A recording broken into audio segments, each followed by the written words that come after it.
Welcome to Makers International, a podcast of makers, connecting with makers from all around the world. Here's your hosts, Jamie Page, Chris Cute, and now, Richard Morley. Hello. Good night, good times, whatever time it is, wherever you are listening. Joined me as always, Mr. Chris Cute.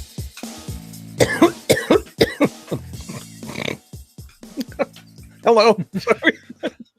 Dear, oh dear. Dear, oh dear. Talking of oh dear, Jamie, are you here? Are you with us? Yeah. It's gonna be one of those nights. It is gonna be one of those. Sorry. I mean, obviously, there's the topic. It's got to be the topic. Let's as always, just very quickly. Just a quick shout out to our live listeners who are dodging the computer virus and jumping on live with us jumping online with us live. I think that probably works better. We've got Minor Mike's Workshop, Dale Kirkwood, and also Dale from Maple Tree Studios. It's on a double account. I don't know what he's doing with her this evening. Andy Pugh's with us. Andy Heel from AH Bespoke. Who else have we got? Turnings by Steve. Dave Birch, is Kazam Harim with us tonight?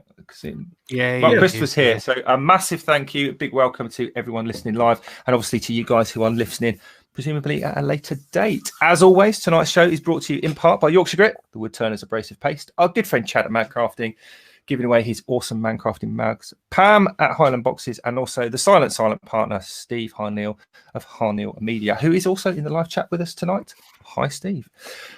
Chris, and do we have Andy Pugh's in there? I saw Andy, but I know Andy's with us because he's also, as always, he chucked a few questions our way on the old Facebook. He's obviously had a busy week because it was only a very little while ago that he posted those. Can I just? So we're all running.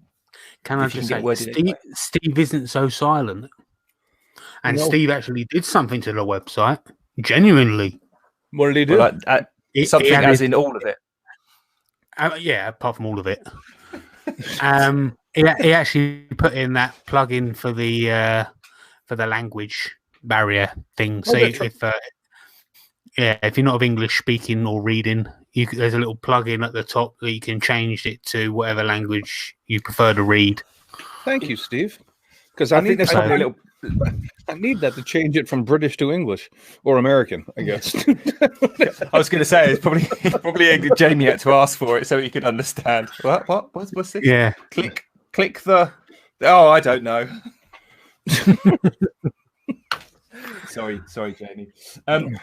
Do we have any random list of questions for? No, I'm not. You're right. Well, absolutely. We do, but I mean, let's do the life lessons first. Anybody get anything they learned this week that was kind of revolutionary? Jamie, go ahead. Right, this pot here, right, and this thing here should never come in contact with each other, right? Especially while you're looking at it, right? And these two things here, for those people that are listening to the podcast, this is a compressor hose, and this is a bucket, and this bucket was full of sawdust at one point, and I decided I'd blow it out, and I was looking at it at the same time, not thinking, and I got covered. It went up my nose, in my mouth, and in my eyes. That's like blowing out a match in a full ashtray. It's just not a good call. It's just not. I can just imagine Jamie in his workshop, and in a nanosecond, he's gone. Yeah, I'll empty that out. Oh, I'll use it with this bit compressed air hose that I'm holding, and he's just looked at it and gone. Tsh! And then he stands there like 2 seconds later, looking like the McDougal's flower man, going. Yeah, that wasn't such a good idea. Have you ever seen them YouTube videos where sort of like something happens, all of a sudden it pauses and goes, and it was at that moment Jamie realised he up. Yeah, it was one of them moments. On a related note, my life lesson is newsflash, folks. Some people continue to be stupid. Yeah, that's all. Yes, that's not news. It's not. But it hasn't improved since last week when I brought it up. Is all I'm trying to say. It's just wow. There are some crazy stories coming out of. I'm telling you, the current. Did I don't know if Chris would have seen this. There was a thing on one of the UK newspapers had posted about how Kimberly-Clark, the manufacturers of basically all of the toilet roll in this country, had to release an official statement saying that they haven't run out of toilet paper. They're making 3.5 million rolls a day in their factory, so there's plenty. So calm the F down, right? When it gets to the point that the guy's actually making it, going, really, you don't have to keep buying our stuff, like hand over fist and all. And the accountants, I mean, although they're not allowed to go out and have a party, they would be, because obviously the shareholders are really happy.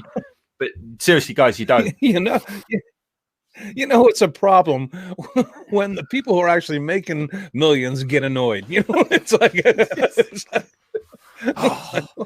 blast you, members of the public, for sending our profits through the roof. Oh, what are you thinking? Dear, oh dear. It's a crazy world. When you start annoying the people that are making money off of you, you've got a problem. We do have questions, but Andy's questions this week aren't related to anything else except the topic. So we should, if you want to, we can just jump into the topic today, Richard. And I've got, since this was my brilliant friggin' idea, which we should get that in writing, because they don't often happen, do they? No, which, by the way, was very sarcastic. Me expressing myself. I've got something here that I thought would be a good introduction and the way we should probably approach today's topic. And I was telling Jamie before we went live, I'm pretty sure this was written by one of you Brits. Because A, Americans don't know this much about you, and B, this is effing funny. Here we go. Are you saying that Americans aren't? No, I mean, we are, but we I don't think we know this much about your culture. Or at least most of us don't.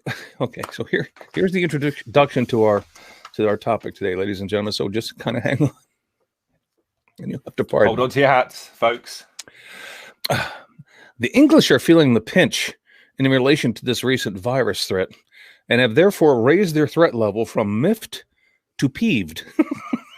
Soon, though, that level may be raised yet again to irritated, and then at the top, a bit cross. The English have not been a bit cross since the Blitz in 1940, when tea supplies nearly ran out. The virus has been recategorized from tiresome to a bloody nuisance. And the last time the British issued a bloody nuisance warning level was back in 1588, when they were threatened by the Spanish Armada.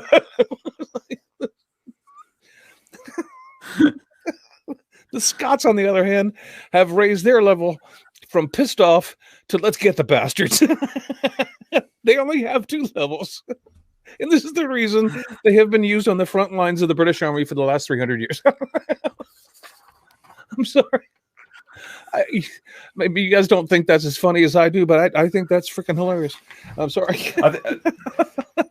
I'm way ahead of you. I'm about 4 lines down, because I've heard that. I don't know about Jamie, but I've certainly heard that several times. But you carry on, because it is quite amusing. No, I'm done. That's all I wanted to read, because it's and I swear to God, I love British people, because nobody has a better sense of humor on this planet than you guys. I swear to God, you just don't. I mean, anyway. Well, there is that saying, if you can't beat them, join them. And let's face it, pretty much the rest of the world looks at us and laughs. So you might as well join them. I'm just, the whole bloody nuisance thing not having been issued since 1588. I mean, have you guys over in the States? I mean, has this been affecting you at all, Chris? Oh no, everything's normal. People are carrying. What do you think? Well, I mean, I don't know. That's why I was asking. I mean, I'm guessing in the big cities, people are more concerned. I mean, well, it's difficult to. I tell you what, Google real-time photo of Times Square, and tell me if that looks normal to you. It's empty, Richard. There's nobody there. That's downtown Wow. New York City, Times Square. Nobody there. Yeah. A few pedestrians maybe standing out in the middle of the street because for the first time they can. It's like, that's about it. You can actually stand on one side of the street and see the other side, Yeah, sort of thing. exactly. I mean, that's what I mean. But obviously, you're not in the city, are you? You've got we've got rural areas in the UK, and where I am, I'm in a relatively rural area, but where other people are in cities, and obviously from the you've got built up areas and rural areas, but your rural areas are huge tracts. I mean, you said before on the show that your closest neighbour is quite a way away. Well, yeah, but let me put it in perspective. I could walk up my backyard, and this is an exaggeration, but I mean, take it for what I mean it for. I could walk up my backyard and spit and probably hit the state line of New York City. I mean, that's how close I am to New York. I mean, I am 45 minutes outside of New York City from where I live. So yes, I live in a very rural area, but I live in basically a residential Connecticut version of a New York suburban New York area. Very close. So presumably, if you sort of went the other way, I mean, there are areas of the states that are literally your neighbour is half an hour away. When continental US goes rural, it doesn't do it by halves. There's potentially big distances. So I'm guessing depends on whereabouts you are in the US as to that may be the issue, but more in the Midwest. I mean, I'm not quite that fortunate, but yes, I mean, there are places in the Midwest that are like that just because they have huge farms. And so, the distance between dwellings is quite long. Yeah. I mean, what's the sort of the feeling? I mean, over here, 2 weeks ago, it was all, I'm sure this will all, it was kind of a very British response. This will all blown over by Easter and it'll be fine. And then all of a sudden they went, yeah. And that kind of tracks back to what you said. It was like, this is a terrible nuisance. Or this will be fine. It might be a nuisance. Well, actually now it's like, it's just, this is a real friggin' nuisance. Yeah. You have to start. Is at some point at that time you have to start laughing about the situation. Otherwise, you'll lose your money, your mind. And I worry about some people that I've seen online on the internet that I'm afraid in 4 weeks' time they're going to be holding a gun to their head. I mean, just come on. Yes, it sucks, but find the sense of humor that you can, because it'll help you get you through. And anyway, but yeah, Richard, it's no better here than it is there. I mean, the same people are people. They react pretty much the same way. And so it's, it's not like anybody's better than each other in this freaking predicament anyway. People freak out, buy 4 months worth of toilet paper. It's like, by the way, and I've said this once and I'll say it again. The symptoms for coronavirus, okay? Fever, shortness of breath, fatigue. Yes, not shortness of time between potty trips. Why people are all of a sudden worried about their rear ends? I don't get it. I don't understand. But whatever. Was it fatigue and shortness of breath? That just sounds like me because I'm overweight. Yeah, well, there you go. You probably do need the toilet paper, Jamie, because you're full of it most of the time anyway. I've been cleaning my cleaning up in here. Well, it doesn't really look like it, and I took some garbage out for the out to the bins, and because it was quite a nice day, I stood out there for a little while in the sun and just looked around, and it just seemed like everyone was going about their day as if nothing was going on. You could hear people mowing the lawns. There was people gathering around the garden gate, just talking as if nothing was going on. And then I had to go down the shop to go down and get the lottery and whatever. And you go in there and it was chaos. And it's just a little corner shop. Really? Yeah, absolutely chaos. But everything before that little shop, everyone was going about their business as if there was nothing going on. Now you've got the owner of the shop at the front door yelling at his customers, just calm down, which is, it's like, again, when you piss off the people that are making money off of you, then you've got issues. Yeah. Because normally they're willing to take your money and smile no matter what kind of a jerk you are. Wow. I mean, have you been spending more time in the workshop this week, Jamie, or have you? I have, yeah. I've actually got a premiere coming out after the podcast. Of course. This is a regular thing now. This kind of goes without It saying. is. It is. Yeah. This is like, and if you didn't have one, it would be like, wow, we missed Andy Pugh's questions. That's too bad. Yeah. A premiere with Jamie's Page. Oh God, don't. That's. Yeah, you have to do Jamie's Page now because we're not having that. We're not having you sing that again. We're not having you do that. Not doing it again. If you've got it ready to go, you get it out of the way now, damn it. I have to think of something else then by the time it comes around. All right, never mind. We'll give you a break on that one. But Jamie, just in the future, don't sing that unless you're ready to go. Speaking of Andy Pugh, questions, if you want to carry on and actually get into what we're talking about a little bit today, quickly. And Richard, I know you have some pretty good ideas about what you want to say today, but Andy's questions, and Andy, you do I? Well, Richard has the mind of an elephant, and you know, I'm dead serious because he remembers everything except what he says. I've got the body of one. Oh my God. I totally can't. Cat. I don't know how you put up with him. Anyway, number two, because Andy, number one is we can save that for later. I think. Second question Andy had. He had 3 this week. He said he's seen lots of social media posts about people out in their workshops tidying up. Why does it take a pandemic for this to happen? Do you know, I've tidied up twice so far. Doesn't look like it. That's the problem. Yeah, you got all that rubbish on the walls, look, behind you on one side, and then I don't know what is this filthy in there. Absolutely, God dear. That there's a fire truck toy that Izzy gave me and signed just there. That's nice. Nobody cares. All right. I'm sorry. Number 3.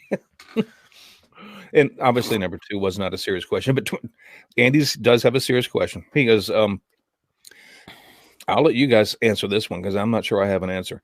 What if you want, okay, here, if you want a serious question, excuse me.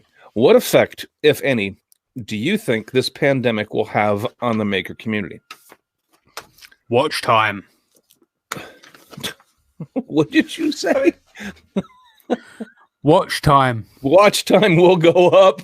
Videos will get more views, I guess. I mean, I don't know.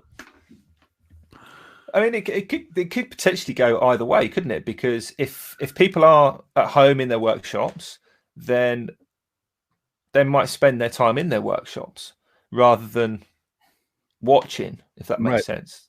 You know, I suspect a lot of my videos get watched by people who are basically skiving off work, which obviously I don't condone, but you know, good on you. So if people aren't at work, unless they're actually ill, they're probably. I mean, so I certainly am. Every minute I get, I'm trying to take advantage of getting all the other things done. So maybe there'll be less watch time. Do you see what I mean? Because if people are in the workshop actually doing stuff and not being sort of forced to work, so it could go either way. So, you know, I guess in a sort of a very political kind of without answering the question way, it could. I don't know. It could go potentially either way. Well, I think I haven't looked, if I'm honest, but. Andy, as you mentioned, I think people will have cleaner shops. No, I haven't. I actually haven't. I've looked or. I mean, just for just for Dale, I might paint my walls white, but then again, I might not. You'd be better off painting them a sort of a beigey, light brown, I think, Jamie. Brown, that's pretty much the colour of sawdust.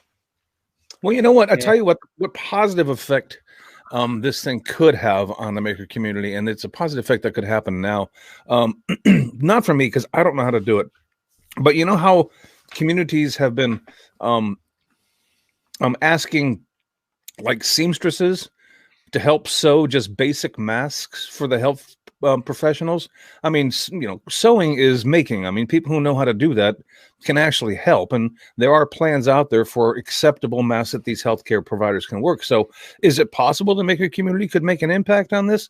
Yeah, I think that's possible. I mean, we can't build ventilators. I mean, that's kind of an intricate machine, but I mean, if you can sew them, if you can sew and make a mask, go for it. I mean, you're helping out the people who are, have shortages at the moment. So, I mean, the last thing I want to do is contradict you there, Chris. But have you heard of a girl called Naomi Wu? No, in China. Did you hear the story about the lawsuit threat from some company, I think in the States, to some guy who was basically in lockdown in Italy? No. So I don't know the full facts, so I'll try and sort of put the story across in a. Are you sure it's a fact? Well, let me ask you a question. As I know about it. All right, let me ask you a question. Are you sure? Are you sure that this is a fact? Yes. Okay. All right, go. Yeah. So essentially, there was a guy in a hospital setting in an Italian town, and they had run out. They needed parts for ventilators, and they couldn't get them, obviously, because of the supply issues. So this guy contacted the manufacturer of these parts that they needed and asked for the specs to 3D print his own. Okay, I have to make them. Yes. And the reply came back: if you do that, we're going to sue you. And basically, this guy in this Italian hospital, desperate for parts for ventilators for basically these dying people, got threatened with a lawsuit. And if you go on Twitter and follow or look for somebody called Naomi Wu, that's Naomi Wu, W-U, she basically stepped up to the mark. And my understanding of her, I'd never come across this Naomi girl before, but my understanding is she's a fairly well-respected, well-to-do sort of figure in the 3D printing community world. Gotcha. Yeah. Okay. Sort of the Jimmy DeResta of 3D printers, or gotcha. That's my understanding of her anyway. And she basically turned around and said, if you want these parts, send me all the information you have. I will reverse engineer them, provide all the CAD files, open source on the internet. Right. And I'll do it. I will go against this company's warning. And if they want to come after me, they can come to me in China. And I don't care. And she literally tweeted basically, that's what I'm going to do. If you don't like it, tough. I'm doing it anyway. There's nothing you can do about it. Come find me. I'm here in China. Balls in your court. And it happened. And this guy was printing off these parts for ventilators for the equivalent of about $1 in Italy. Sorry, yeah. They were originally paying something like $11,000 for. I mean, I don't know. They were the numbers I've seen quoted. So I don't know if that's actually fact. But basically, this company went, you can't do that. And a maker went, oh yes, I can. Hold my beer. Story. Yeah, hold my filament spool. And they literally then went against that. So that's a classic story of people pulling together and makers pulling together and actually getting things, trying to help, at least trying to. And I've seen lots of groups. There's been a lot of forums and groups for people, particularly in the 3D printing world. And obviously there's been huge criticism of them by people and this, that, and the other. And I understand companies trying to hang on to their copyrights, but if the company itself is unable to produce enough of that product in order to maintain the health of the people in their country, these are people, okay? These aren't just numbers. These are freaking people, okay? Then you know what? There may be a time to relax that kind of attitude and then maybe get serious about it after it's over.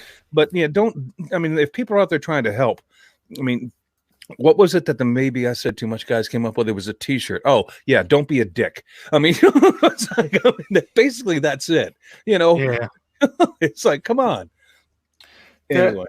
There was somebody I read about as well. There's some kind of loophole in the law or some clause in the law which sort of backs up if you copy something and it's done basically for the right reason. It's like a moral perspective of it, Right. Yeah, I won't copy your thing ordinarily, but if it's if there are people in danger and lives at risks and help at hand and all that kind of thing, there's this sort of little crack in the law that I think a lot of people are trying to widen under the current circumstances. Yeah, well, good for them. Good for good for them. So, Yeah. I mean, can the maker community make an impact?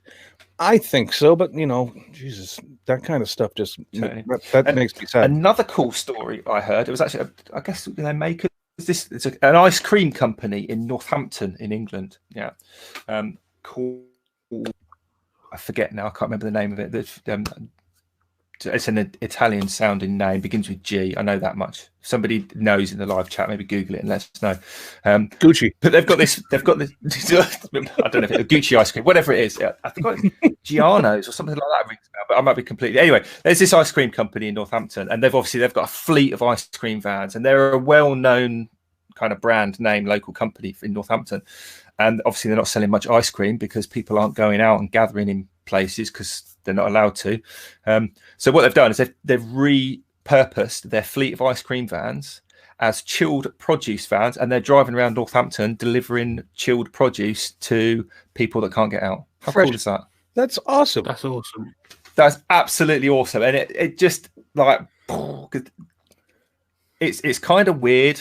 And last thing I want to do, folks, is get on this like a big soapbox about this. But we've seen the best, or we've seen the worst of humanity in terms of fighting over bags of pasta and toilet rolls and all the rest of it. But we're also now seeing the best of humanity, and people literally.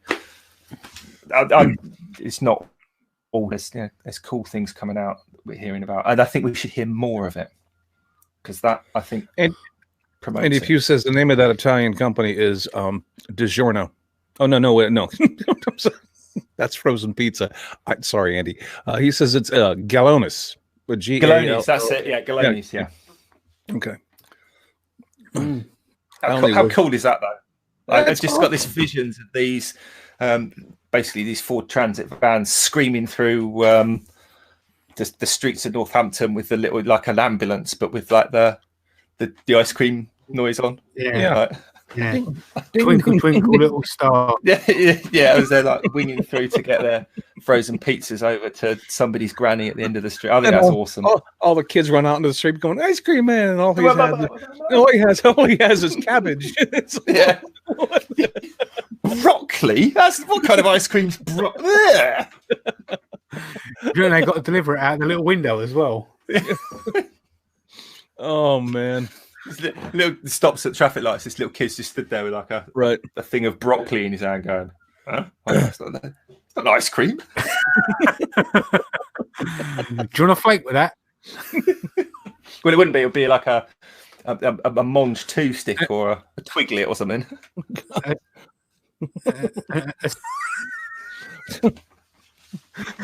Oh dear. Well, I guess that's the way to stop people gathering in the parks, isn't it? All the kids run up to the ice cream van and they just come back with a stick of broccoli and a Twiglet. They'll be like, "I'm not going to the park again. It's a rubbish place to go, Mum."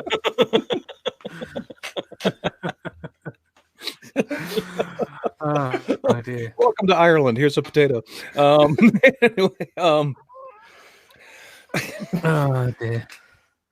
So I guess we're going to have to mention Maker Central, as I've seen it mentioned a few times in the chat already. Yeah.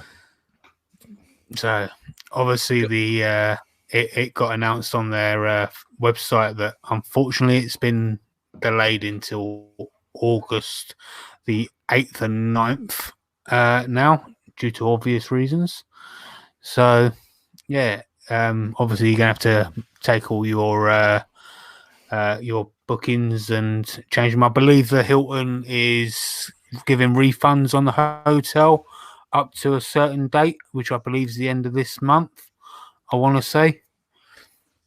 Well, you know what? Somebody was talking about how they went through a third party, and the third party won't let them like change their dates and stuff. Like, trust me on this one, folks. These companies that are making money off of you, if you scream loud enough in their ear, eventually they will listen to you, and they will do what you ask them to do. So take to social media. Yeah. Don't give up on them. Just keep going. The British government has stated in their daily press release that the insurance people would be paying out as a result of this. And I know it'd been stated before about the whole that the insurance policies weren't being paid out because they're not covered by pandemics and all the rest of it. But the very same day I saw those press releases, the British government said in their daily press release that they'd been talking to insurance brokers, insurance companies, and things like that. That they've basically made an agreement that these insurance policies will pay out. So all these hotel bookings and all these organisations and all the rest of it, they are insured. Right. And I, if it was me, I mean, I've been really fortunate. I won't drag that out and maybe get to that. But if I was in that position, having those arguments, I would be directing these hotel people and all the rest of it to the government press releases saying that actually, yes, they are.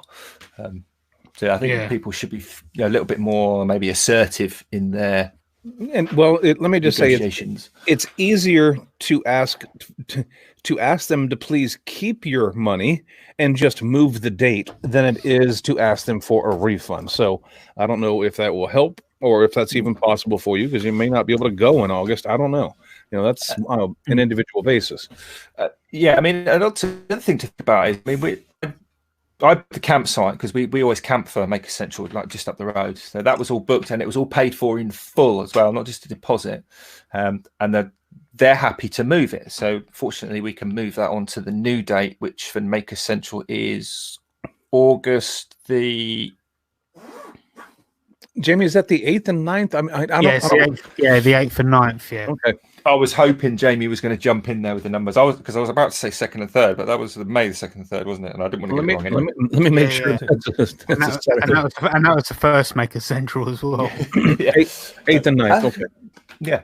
But we'd also booked a holiday, like a long weekend away over Easter, which was obviously before Maker Central. And that was all paid in full as well. And now we're thinking, well, we can't go to that because, we're not allowed.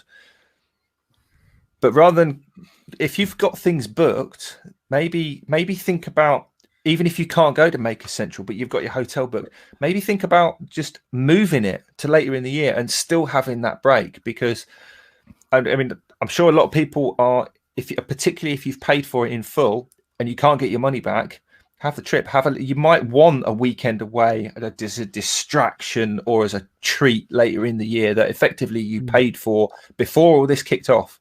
Right. That might turn into like a welcome distraction for a couple of days from once this is all blown over. Does that make sense? That's what we're doing. We're having to book our holiday this year. Is going to be like a long weekend in a campsite, probably. Well, that's what I was. I wanted to ask you a question about that, Richard. Just because I don't understand why you couldn't go to a campsite whenever you want. Because let's face it, that social distancing is happening while you're there. You're outside. You're breathing fresh air. Why would you have to change that if you want to go? Well, because I'm just thinking, if people, I was thinking about going camping here just as a mini vacation. And then get away from people, go out and be in nature, nothing to fear, nothing to worry about. I mean, why would you have to cancel that? Okay, so fresh air in Birmingham, really? Well, okay, so for the Maker Central campsite, actually, it is a beautiful little campsite in a beautiful little wood, and it is absolutely picturesque. You can see the stars at night. It's that good. But the one that we booked for over Easter it was at the seaside down in near. Okay. Where do they make? Where do they make the not Sam Adams? That's Chris's beer. Adnams at Southwold down in. It's at the seaside anyway, in the UK if I know. But yes, outdoors is good for us, and it's following the government advice, and you are keeping your distance in between the pitches and all the rest of it, and absolutely that's fine. But there's other things to consider. Even just getting there, driving from where we are to where we're going, has an inherent risk. Just like when you get in the car any day of the week, let's say a tire bursts and we have an accident. With or without somebody else, not only could we be injured and need hospital treatment, we are tying up an ambulance crew, potentially doctors and nurses if we do have to go to hospital, potentially a police car that ordinarily, if we'd have stayed at home, I get it. It's this kind of knock-on effect. I get it. I'm just saying that I mean, that's fine. That makes absolutely sensible question, Chris. And well, that was our first. Well, could we still go? And should we? Was the next. It was like, well, when we get there, is everywhere going to be closed? That's the other thing, right? We can. We're camping, so we're self-sufficient. But there are all these other things. And up in, I don't know if anyone saw the news in the UK. I think it was up in York. The people were gathering at the campsites and that on the Yorkshire coast, and the local kind of chief constable, head policeman, was basically saying, we literally don't want people here because we're struggling to cope with our own residents. The last thing we need is to have to cope with extra people.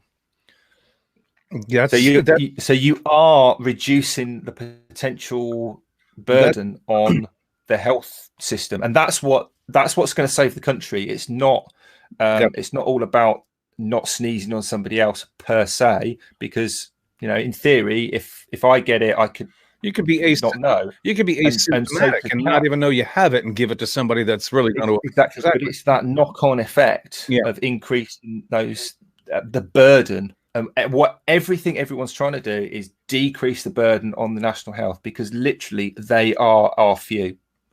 Right, they're what's going to keep this country afloat. If the NHS folds, everything else will crumble after it. It doesn't matter how many loo rolls you've got. Then you're screwed. It doesn't really matter. In your spare room. It's literally that. It's one thing that, and I haven't respected Florida in quite some time, and I can say that because I used to live there. Okay, so trust me, I'm not being overly cruel here, but I do like Florida. I have to say, as an outsider looking in, Florida's a nice place. No, Florida, but just as a resident, it's can be stupid. But I did respect them for what they did this week. A lot of Florida counties closed their public beaches, and this is during spring break for kids, and they make a lot of money during spring break, but they closed their public beaches because they had hundreds of people congregating on these beaches. Every so many yards there were hundreds of people out there just partying and pretending like nothing was going on, and they just finally said, okay, that's it. If you guys aren't going to pay attention to what's being told to you, then we're just going to take care of this situation ourselves. And they did it. So that's respectable. I mean, I understand what you're saying there as far as, places to congregate. Just not a good deal. Are you guys still, and this really depends on the area you live in is what I'm finding out, but are you guys still experiencing shortages in your stores, your I mean, are there still crazy people out there, cleaning off the shelves? Well, my parents went shopping today and they said that there's still next to nothing on the shelves. So, but me personally, because I'm one of them high risk people, because being diabetic, doesn't matter what the topic is. JB's high risk. Anyway, let's put that out there. Before any pandemic, I was always high risk. So yeah, they've turned around and said there was nothing on the shelves. But even going down to that local shop the other day, people were panic buying in there. Well, here's just an idea. And it's an idea if you get stuck and there's nothing for you to buy, but you need like Kleenex to blow your nose, or if you need like paper towels. And I don't know, maybe it's because I have a shop, and everybody here probably has a shop at some point. I never throw away old t-shirts. What t-shirts that no longer fit because 6 months ago I hurt my back and I've now gained like 400 pounds and they no longer fit.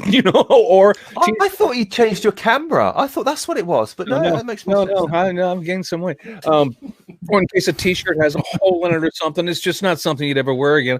I have stacks of those that I honestly keep, and I keep them in my shop, because I always need rags in my shop. And, a lot of those rags that I use in my shop are single-use rags because it could be wiping off stain or, whatever. But if you can cut the collar off T-shirts, the hemmed portions of the sleeves, the hem portions of the bottom, and cut that, because especially if they're cotton, cut them up into the squares you need, stack them up, and guess what? They're reusable. You can blow your nose, throw it in a bucket. You can, wipe up a kitchen counter with the clean, cloth that you've cut up, and then clean up the mess there and throw it in the same bucket. And then, surprise, you can wash it in hot water with dish soap. I mean, with laundry soap and a little bit of bleach, and it disinfects them. Throw them in the dryer, and they are reusable. So if you find yourself stuck, and if you have enough of that kind of stuff laying around, then just take advantage of it. It's like, it's nothing that, the world's not going to end because you didn't have a freaking Kleenex. Okay, there's ways around this, and if you don't believe me, ask your grandmother. Okay, it's like, come on. I can remember as a kid, every Christmas, all my uncles or grandparents, dad, everyone would get a pack of about 3 cotton handkerchiefs. Yeah, and a pair of socks. That was the norm. That was like small square present, socks or handkerchief. Yep. Quite a thing. But I keep for exactly the same reason as you actually, Chris, with the rags for the shop, wiping on. Yeah. But not just. I found myself not doing it just for like put stain in or putting finish on and stuff like that, but also like oily rags and wiping up spills and things like that, and then I just drape them over the bin until they go all crusty and horrible, and bin them. Exactly, waxing up your cast iron tops, like on your lathe, your table saw, your bandsaw. I use those rags for that as well. It's just there's always a use for cotton rags in your shop, and I always cut old T-shirts up and save them. So I obviously have a ton of those. And so if I ever run into a situation where I don't have any paper towels or tissues, hello, I have a recourse. It's just it's a bit of a bother because that means I have to do laundry, but and it's not as convenient to use it and throw it away. But it's not the end of the freaking world, is what I'm saying. So don't But I generally go on. No, go on, Jamie. I was just going to say, and also most people in their shop. Oh, I'm just needing my laptop. Not only that, but most people in their workshop will carry some Abranet. That always works quite well. But for blowing your nose with? No. I think he's talking about a lower region, if I know Jamie. Anyway, I sort of zoned out there, but if I'm honest, I was going through the comments. But no, I was going to say, I think generally speaking, people who make things, I think they've got a good grounding to eventually recover from all of this over and above people who don't.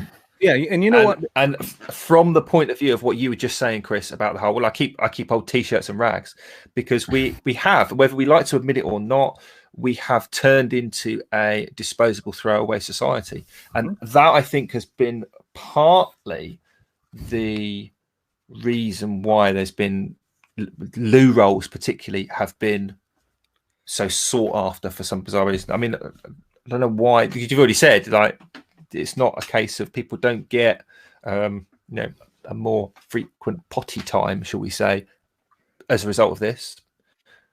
But I mean, so what other reason do they think they're going to use them as hankies and tissues? Yeah, well, like newsflash, back in the day, cotton rags used to be used as diapers, and they were totally, and they were washed and sanitized and then dried and then reused again. I mean, so it's I know it's not the most pleasant thing to think about, but it's not the end of the freaking world. Okay, you don't need to rush out and buy 4 freaking million packs of anything because there are ways around it. It's just if you can't be bothered because it's an inconvenience, well, then you know what? Do me a favor during this right now. Well, I'm not even gonna go fishing because I would seriously go tell you to. When my daughter was born, yeah. Before she was born, we sat down and had the discussion. It was like, well, working on. You kind of try and do the sums, don't you? Well, working on kind of 3 changes a day. How many cost of nappies or diapers in a pack cost this much, and you're like, that's like 60 quid a week or whatever the numbers were. I can't remember the numbers, but that's like extra money that we've now got to find. But what we could, in like 2 months, probably not even that, we could buy like one of those packs of start to finish reusable. Over here they were called Terry's nappies, and when I was a bab, that's what I had, and my brothers as well. You would get those kind of reusable, chuck them in the washing machine. You have 2 buckets, don't you? A dry bucket and a wet bucket. One with water in.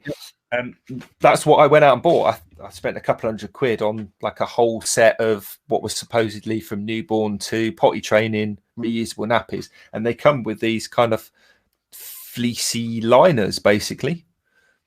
And we've still got these nappies from when she was a bab, and that was the first. As soon as they said that the world's going to end because there's no toilet paper, I was like, I've got a washing machine. It's literally, and it's like, you know, it's not the sort of maybe dinner table conversation, but you follow that through to its logical conclusion. It's like exactly what you just said. Job done.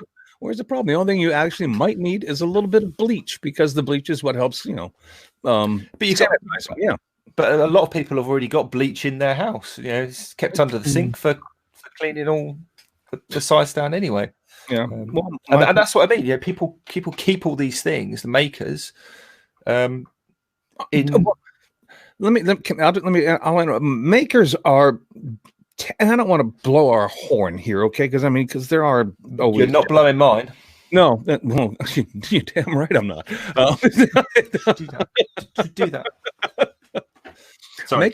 Makers tend to be resourceful, and my wife tends to call me her Boy Scout, because I've never. But just to be clear, I've never been a Boy Scout. But you know what? You give me a problem, and I will find a way to address it. Just the same way Jamie will, Richard will, everybody in the chat out there will find a way to find an alternative to the problem.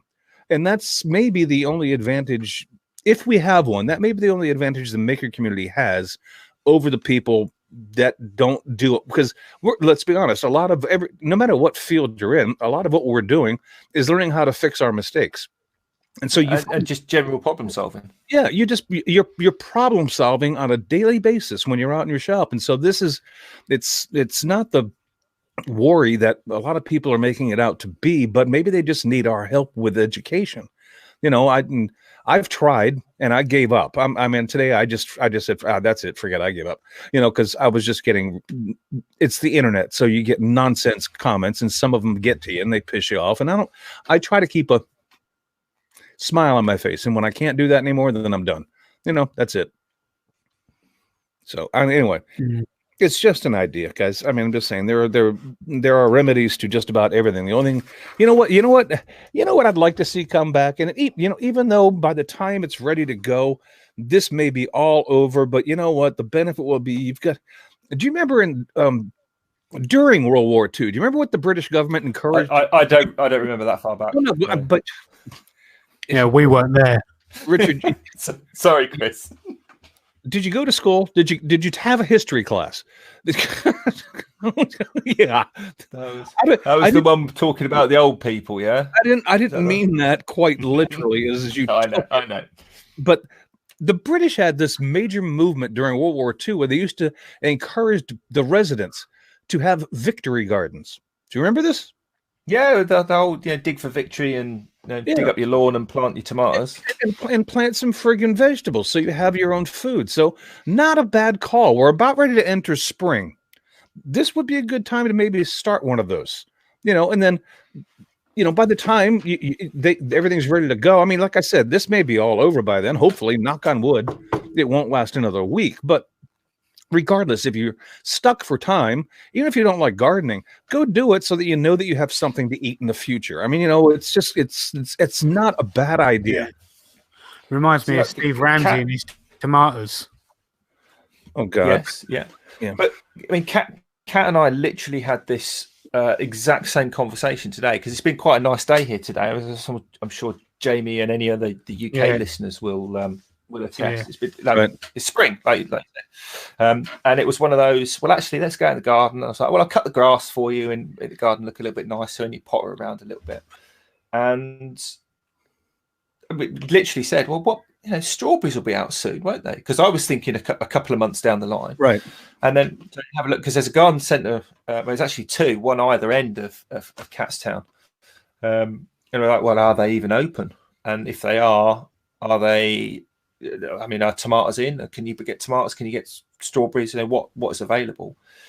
And obviously during the war, that was a long. I think people recognised fairly early on that it was going to be more than a couple of months or weeks.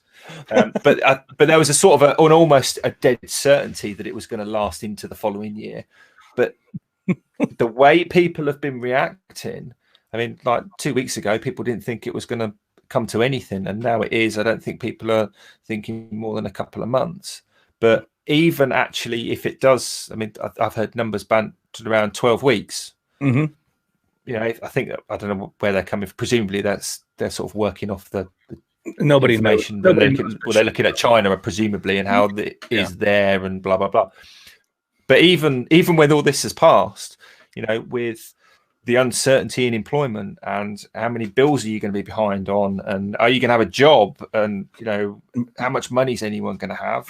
That was kind of what I was referring to by, if you've already booked the hotel and they're not going to give you your money back, that might be a welcome little treat, because go anyway. You could be skinned in 4 months, 5 months by the end of the year. Or you might not be able to get strawberries and tomatoes. So that's not a bad call to be planning down the road there, if it takes the pressure off. I'm just laughing because the Beer Time 16 just said to me, "Shh, people will be panic buying seeds next." I was like, "Oh yeah." Okay. Well, it's all right for Rich. I mean, Rich is a scout leader. He'll have us all out in little wooden shelters in the woods and like whittling our own seeds, and it'd be fine. Okay, let's just keep this right here. Okay, don't tell anyone. Don't tell anyone. Or do you know what? I bet this is how the whole toilet roll thing. I bet there's a podcast. If you go back through like Apple Podcasts, I bet somebody said about 2 months ago that there's going to be no toilet paper left. You realise that? and that just it spread like that quicker than the virus did, and then that happened in the U.S. I believe it was in the 70s.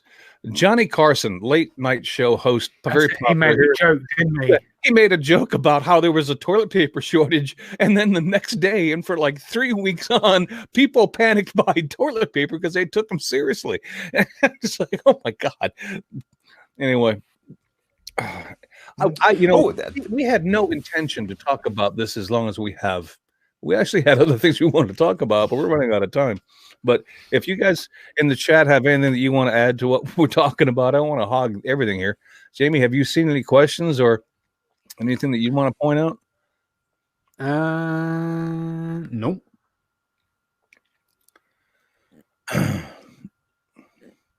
And silence. Well, there's a couple of comments in the chat about air travel, clearer skies, cleaner seas, and all this. Have you guys seen the sort of like the initial sort of data findings, hypotheses about pollution as a result of this?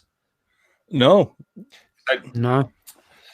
I guess at the moment you have to take it with a little bit of a pinch of salt, and I'm not a scientist into kind of global warming or anything like that. I don't think you need to be to sort of follow the logic, and that's what I'm going to base this on, is that follow the logic. Essentially, there was some guy who was a scientist in this respected field talking about global warming, pollution, all the rest of it. And a few months ago, he made some kind of initial calculations, I guess, based on what was happening in China, because obviously there were huge parts of China that literally just got shut down. And so as a result of that, the pollution that part of China was creating reduced significantly quickly. And there's a couple of satellites that basically take photographs looking at air pollution, and it's online. If I can find it, I'll pass it on. Or actually, I don't know if he's in the. Yes, he is. Chris is in the chat. If he can find that, he put it on Facebook, and we'll link it into the thing, because it is quite interesting. These satellite pictures are basically like that. I don't know how they do it, but they're pollution photos of the world, and you just see these areas of like clean sky growing over China, and basically where all these epidemics have kicked out all over the world. It's got cleaner because people aren't traveling because they're all in lockdown. So there's no pollution there's less pollution in the skies. So it's kind of dissipating and getting a bit better. There's no airplanes. People aren't. It's just kind of getting better. And this guy, when he did the calculations, he's like, well, so many people have got the virus and so many people have sadly died. But we all know that air pollution is a huge killer of people for all these other places. And he sort of did these rough back of a fag packet kind of calculations. Right. And his theory was, we need to look into this a little bit more. But yeah, I reckon we've saved more people's lives through cleaner air than have been killed by this virus. So actually, the virus is kind of good, It's this weird, morbid way. A weird way of saying, look, clean my planet up, whether you want to. Yes, if you, it is. It's like right.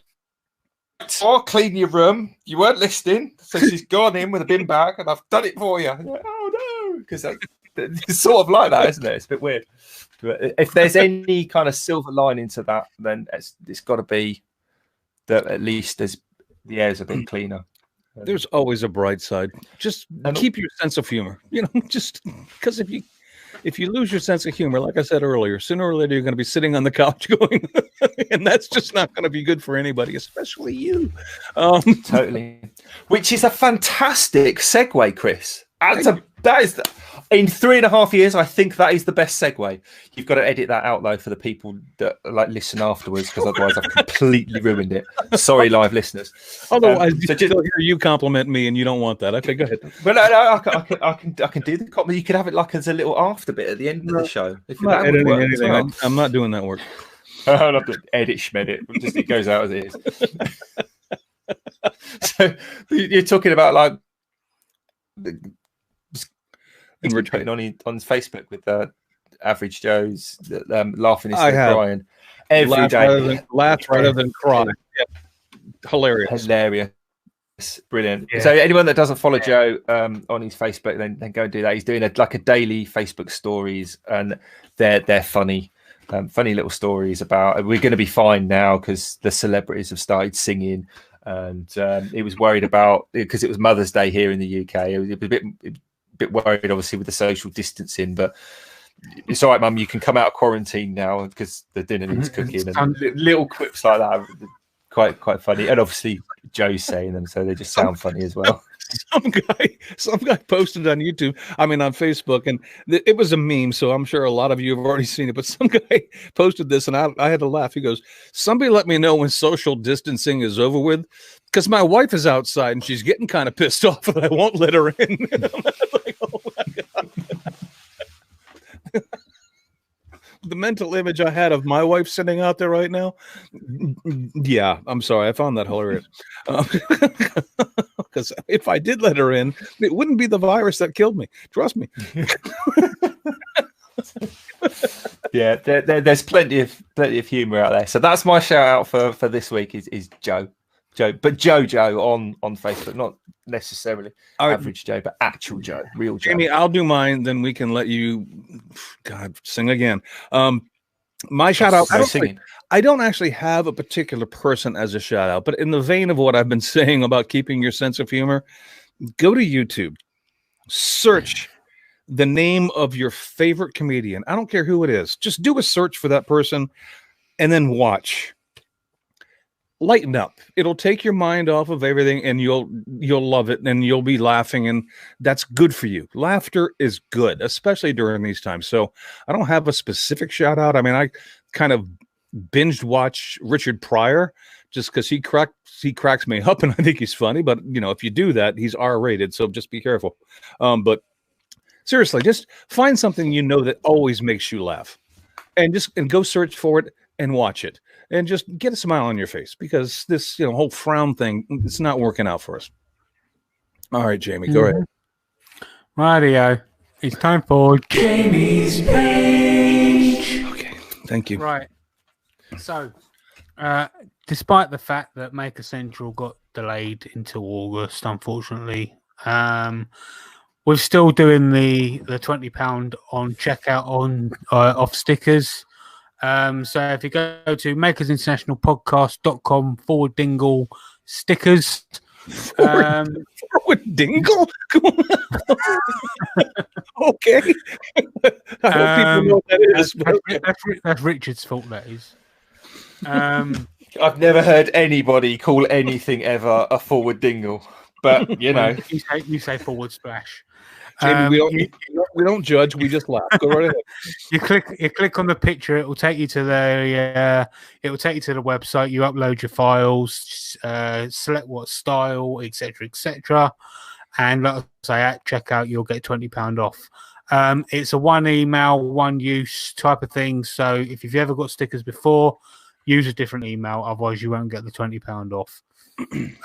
Now, my shout out is a non-maker related shout out. You may recognize the last name when I say it. So it's a guy called Billy Kirkwood. I do.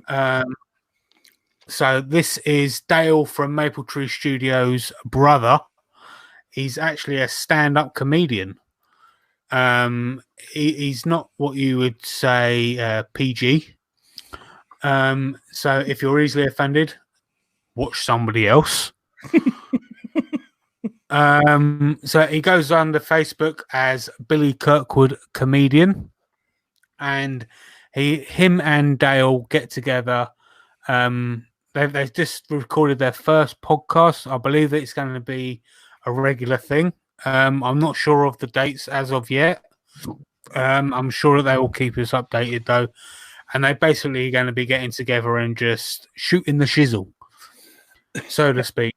And that was very funny, by the way, guys. I mean, I don't mind telling you, Jamie sent that link to us, and I watched it, and I was cracking up. So well done, guys. Perfect. Yeah, so yeah, Billy Kirkwood Comedian, absolutely hilarious. I had tears running down my face multiple times. So, Richard, that's all I've got. I was just heading down the comments very, very quickly. Chris has forwarded us that link, so we'll make sure that the link to that kind of sciencey, pollution-y thing is in the show notes for you today. It's generally quite interesting for people to watch. And if that doesn't send you to sleep, then probably nothing will, based on the fact that you've got this far in the podcast. So I'm not quite sure what we're talking about next week. We never are, so whatever. But then why change the habit of a lifetime? So yeah, if you are still with us, thank you very much. Hopefully we'll see you next week. If you're not, we'll say what we like about you. Not sure if we're doing the afterwards thing, but if we are, we don't know. So until next week, y'all have a good time. Catch you later. Have a great week, everybody. Take it easy, everybody.